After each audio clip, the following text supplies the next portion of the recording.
Got my coffee, second cup of coffee, and I am ready to tell you all about how to plan your quarter for success. Now, the other day I had a conversation with a really good friend. I've known this person for 4 years now, I believe, and one of the things that we started talking about was how business owners in the online space don't always plan. They're just going day by day, week by week. But when you are growing your business and getting to that scaling part, there's a lot of things that you as a business owner are doing that is holding you back, right? You're just putting out fires, doing all the day-to-day tasks, but at the end of the day, you, the business owner, are doing everything.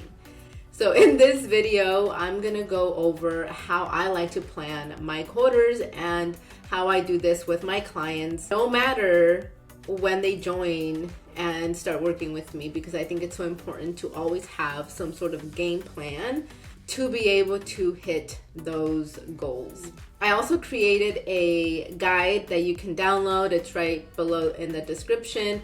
It comes with a couple of templates that you can use as you plan out your next quarter.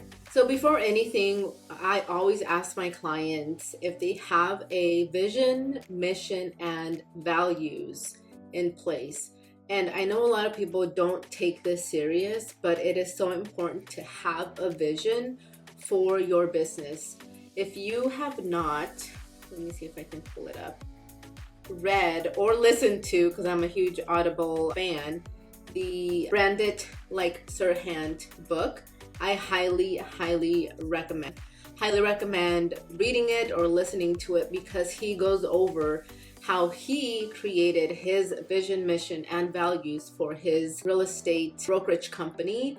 And the way he breaks it down is super simple, right? But this is one of the things that I ask all of my clients, all the people that I speak with, because it's so important to have something to strive for every day, and for your team as you start to grow, to know, why are we here? Why are we doing this? And who are we doing this for?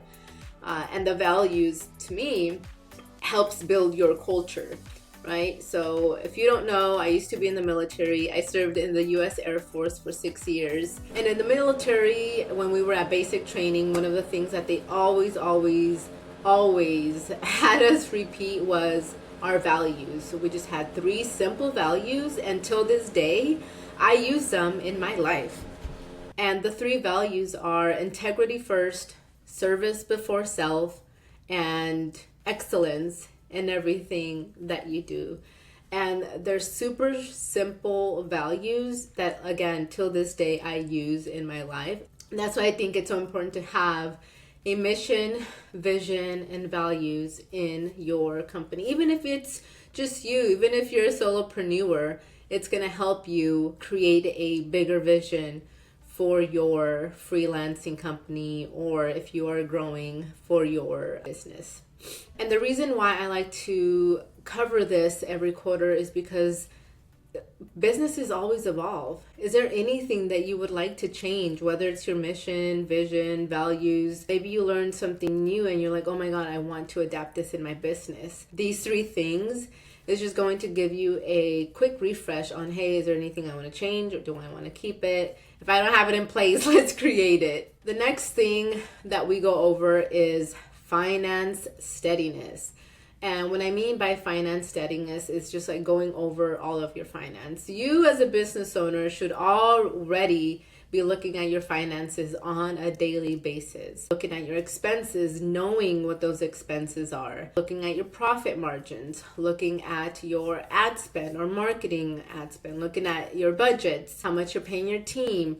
Knowing all of these things and looking at your overall revenue, cash collected for the day, just not only gives you a peace of mind, but it also helps determine where your business is going for the month, for the quarter, right? If you know that you've been, stagnant at 50K months for the last 3 months, there's something that needs to change. So going over financial steadiness, super, super important. The next area that I like to cover in these quarterly sessions is visibility or marketing. When it comes to visibility, for me, it's how your audience sees your company and what you offer.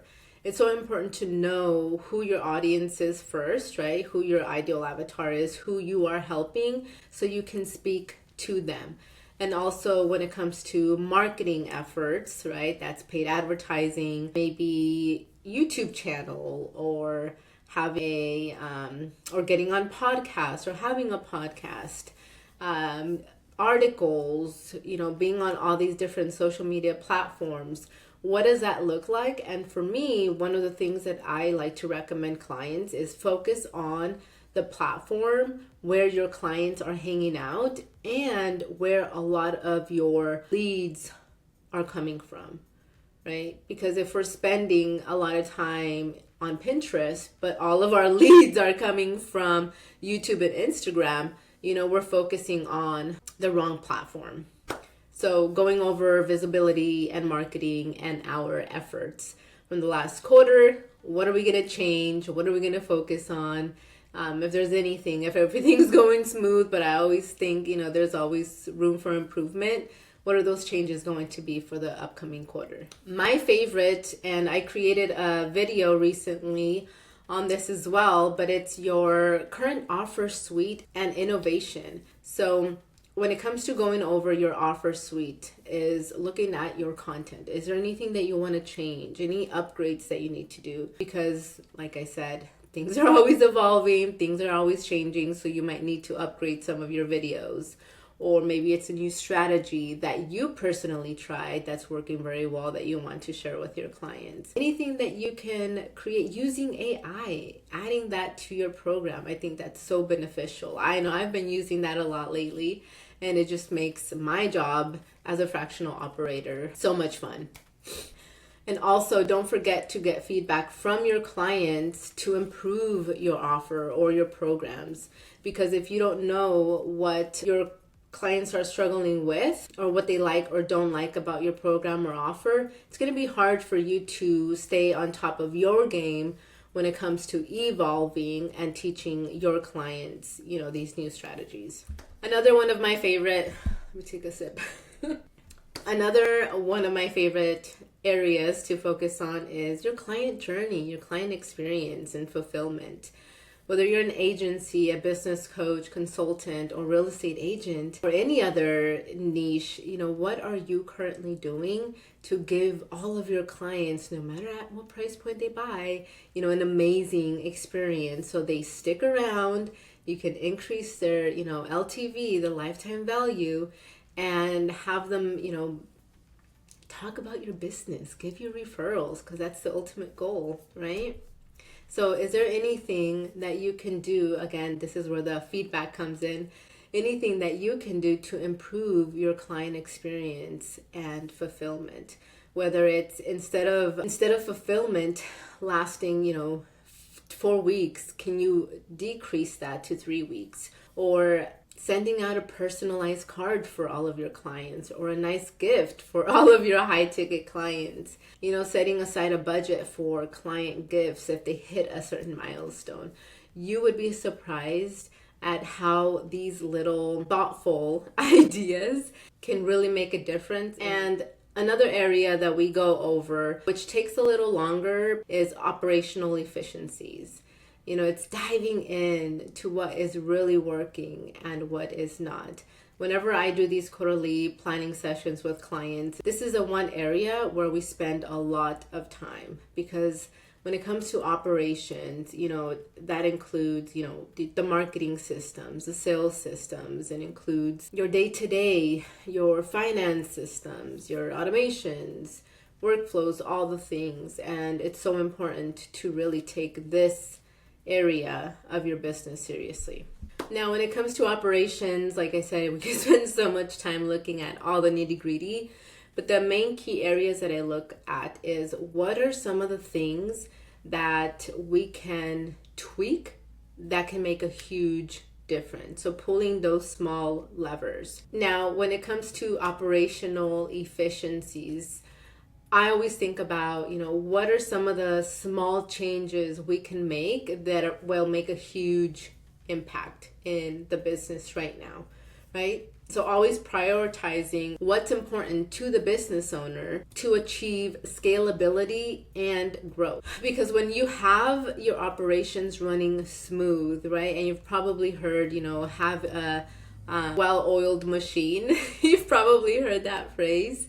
It just means that when all of your systems are in place, when your team knows what they're supposed to be doing every day, when you have these automations that are, updating your KPI tracker, and you don't have to do that manually, and your sales team, knows what they're supposed to be doing and closing deals and all the things, and your clients are getting the results and ROIs and all the things. That is what I call a well-oiled machine, right? A business that is just running maybe even without you, right? So operational efficiencies, it's like, what can we do?